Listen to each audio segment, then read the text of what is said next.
This video was shot back in October, November of 2023. So sit back, relax, and enjoy!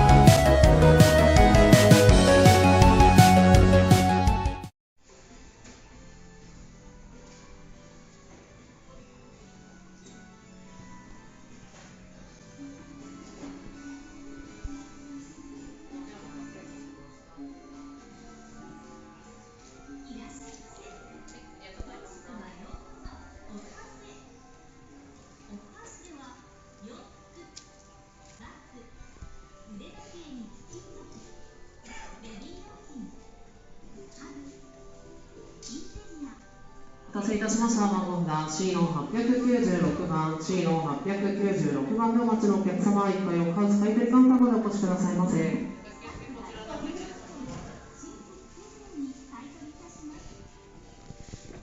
This location has one of my favorite sections, and it's right by the front door, the Dragon Ball section with figures and statues. Now, granted, if you see closely at the price, they were asking like astronomical price. Nothing too crazy, like obviously like what you would see at like eBay or like prices, but this is one of my favorite sections. It was just an odd to see. Continuing on in this front section, like very front, still a lot of amazing figures and statues from different animes all at the front showcase. If you're a big, huge fan of anime and stuff, this is literally the first thing you're going to see when you walk into this location. Hard off, home off, house off. This is like a 3-in-1, by the way. And then we go to more Dragon Ball Z figures. I seriously wish that they weren't asking eBay prices because it wasn't worth it. I would have picked up a ton. Like, for instance, that Gogeta, the Gohan, the Android 17, I would have definitely picked up in a heartbeat. Also, the other Gohan I would have picked up. I already have that Super Saiyan 4 Goku, so that's fine. The Future Trunks I loved. That was amazing. Even Tokyo Revengers, like as you guys saw in previous pickups for the shop, I had a bunch of Tokyo Revengers because it's a very popular anime. But here they were asking more for the Tokyo Revengers. I remember they were way higher than eBay prices. And then there's the higher end figures, which I love that Dabura. The Dabura I wanted to take home with me, but the price was double eBay when I looked it up. Now, these places, I'm going to say, these places, like these hard offs and home offs and house offs and hobby offs, they're a hit and miss. Some locations will be underpriced, some locations will be overpriced, some locations will be at value. But, hey, if you're a big fan of anime, seriously, this location, like, half of the first floor was nothing but anime figures and statues from many fan favorite animes. And if you're just a collector of anime girls from, like, you know, Bandai Namco or Sega girls, you know, they had a ton of it. And then here's a whole section of One Piece. I told one of my friends who I met in Japan because we became friends while staying at the hostel. He loved One Piece. I told him he said he went here, so he already saw them and he already picked up what he wanted. But it was amazing to see how many different figures and statues, loose, boxed, you name it, was there. And it was just like, for me, it was like almost like walking around Akihabara in a way, because there's a whole section, for anyone who doesn't know, in Akihabara, there's a whole section which is just dedicated to just anime figures, anime statues, anime accessories, collectibles, you name it, it's there. So this felt like that, and it was like, holy crap. Even after shooting the first floor, I spent maybe another like 40-50 minutes just looking through each individual figures. Even here, Demon Slayer, like in the previous pickups, you saw I picked up Demon Slayer, but here they wanted more than value. And then there's those alien figures, which I loved, but it was too big. Price was good. The alien figure was good, but too big. Now we arrive in the golf section. I love golf, and in Japan, golf is very popular. There's a lot of stores dedicated to golf, and every single house off has a golf section. And, well, here you go.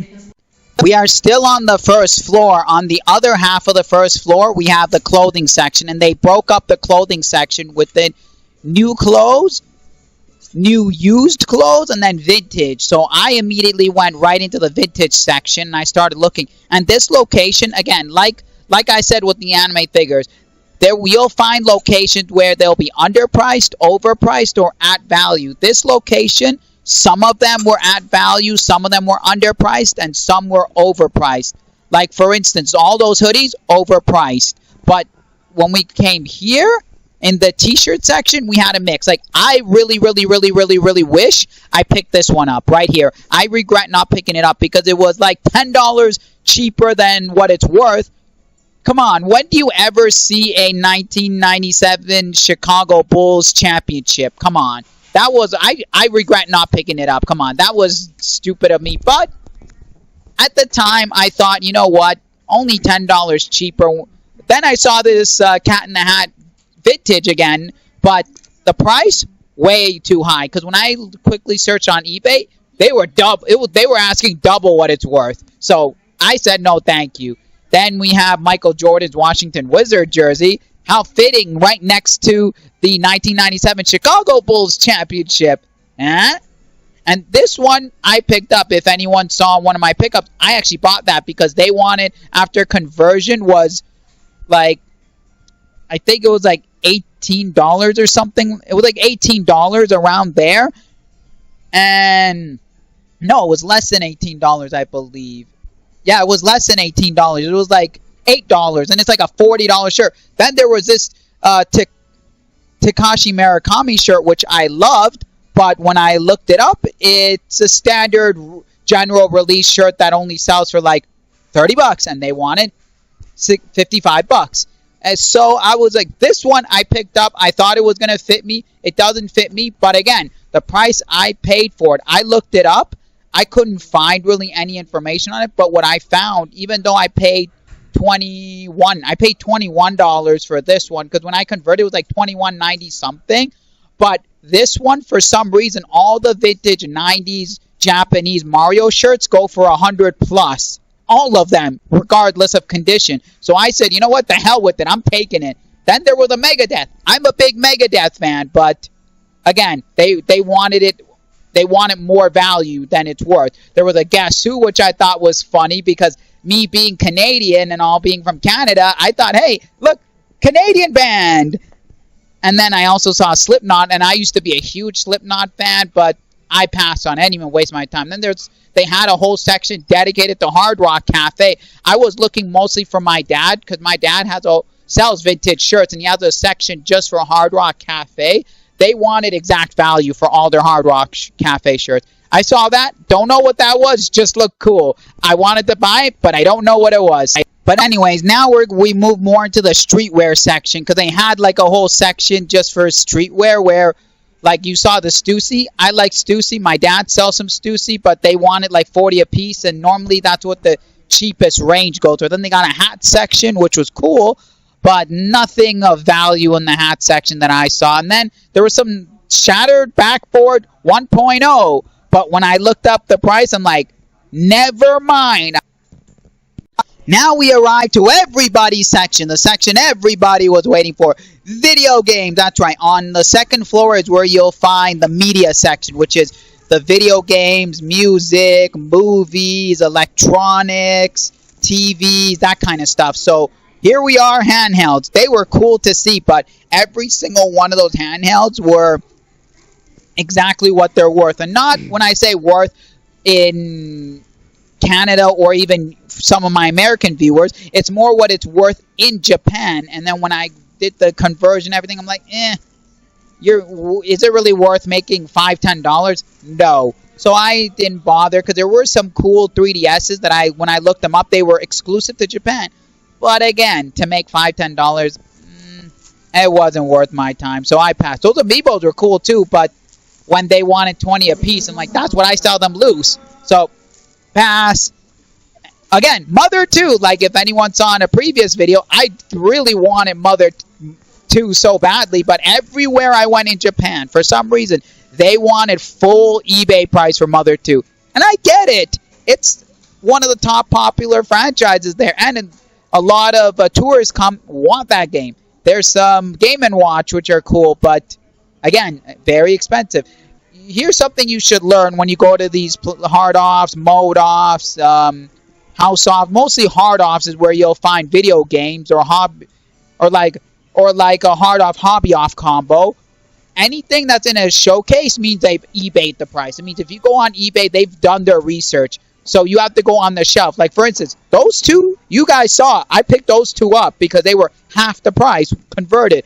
There was a couple of PS4 games I picked up if you guys saw because they were half price. And again, they were in the same Hyper Neptunia franchise. So you look on the shelf. A tip to everyone. That's why I was spending a lot of time on the shelf. They had a section just for Pokemon, but when I converted it, they wanted the same price as what a North American print Pokemon DS games go for. And I was like, no thank you. I'm not paying those prices after conversion because the Japanese version should be...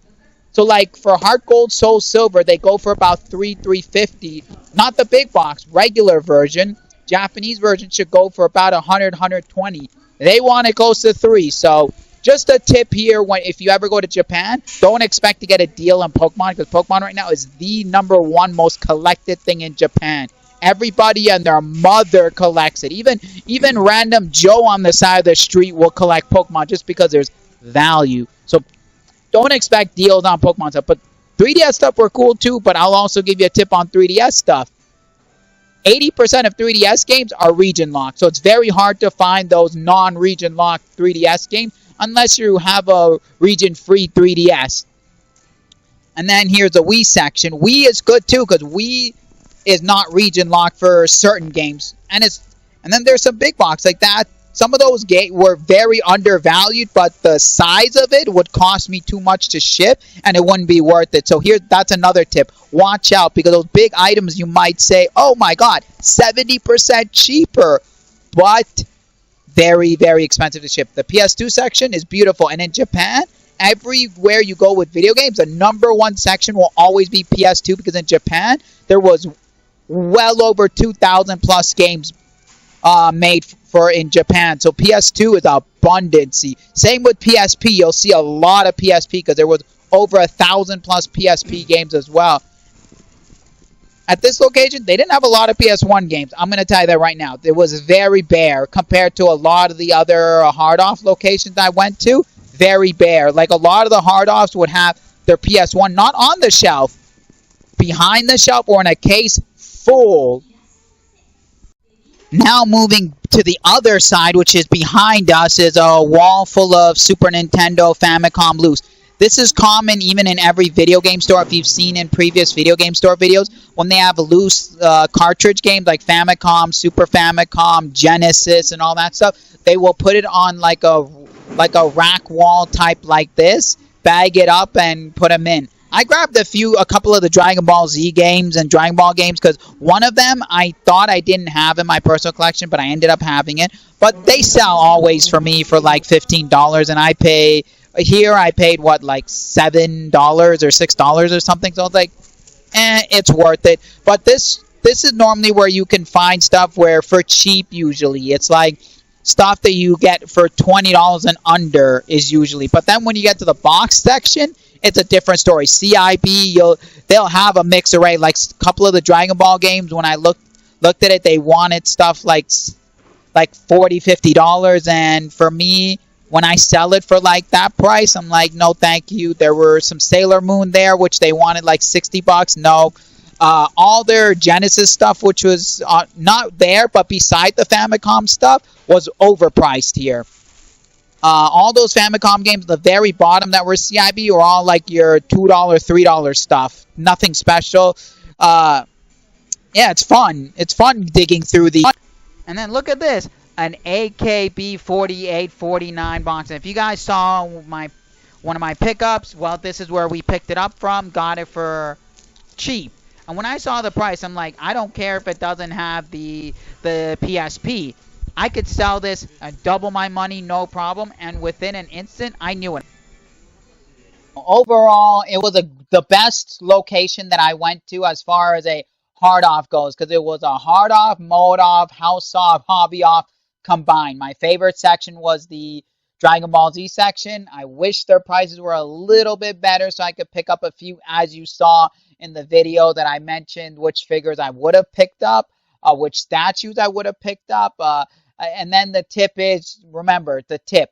Go through every square inch of these stores when you're in Japan because you never know. Like I said, the AKB 4849 normally would be, because I saw it at a couple of video game stores without the PSP, was like around, when you convert it to Canadian, is about, they were about 80 to 100. There they were, it was like just under 40, like 38, 39, and I was like, I knew it. And that's something I knew as soon as I came back after I processed everything, did all the stuff, put the stuff, did the videos, and then organized, uploaded, posted. Within 2 days, the AKB48 thing sold. So I knew right away. So you got to look at things like that. And when you go there and you look at stuff that are in a showcase, note that 9 times out of 10, it's gonna be eBay priced or overpriced. But it also depends to where you live. You could be like, let's say you live in Europe, and for argument's sake, in France, let's say, I don't know, like those PS Vitas sell, because they're region free PS Vitas, they sell for like $500 there, versus say in Canada, they only sell for like $200. You see, it all matters to where you're from and what they sell there specifically. But overall, just keep a note about that, and also still some of the locations like where I went to where they have a house off. Definitely, if they have a vintage section, spend time looking if you're into clothing or if you just want to score some cool stuff. Because Japan has some crazy vintage clothing that was only available in Japan. Like for instance, the Mario shirt, A1 number one, no matter what. I had to pick up. But I also, again, like I said, I regret not picking up the Chicago Bulls. But always like that, dude. Seriously, tip every square inch of it, because I didn't show here because somebody came to me later and said, "Hey, can you stop recording? We don't allow recording here." So I had to stop recording. But I found 4 records, half of what it sells for on Discog, not current prices, the medium listed average price, lifetime price, half that. So again, like I said, I spent about 3 hours in that store because it was big. So again, definitely if you're into this kind of stuff, I highly recommend when you go to Japan, go to a hard off, hobby off, mode off, house off. Go to all the off stores. You will not regret it one bit. Anyways, remember, if you like this video, smash that thumbs up button. And thank you to 700 subscribers at the time of this recording. I don't know how many we are now. It could have been more. But at the time of recording, thank you to 700 subscribers. I really love the support. Keep the train rolling. Share the videos around. Tell your friends to subscribe. If you have not, please do tell everyone to subscribe. Anyways, remember, as always, enjoy life. Keep on collecting, and we'll see y'all for another video.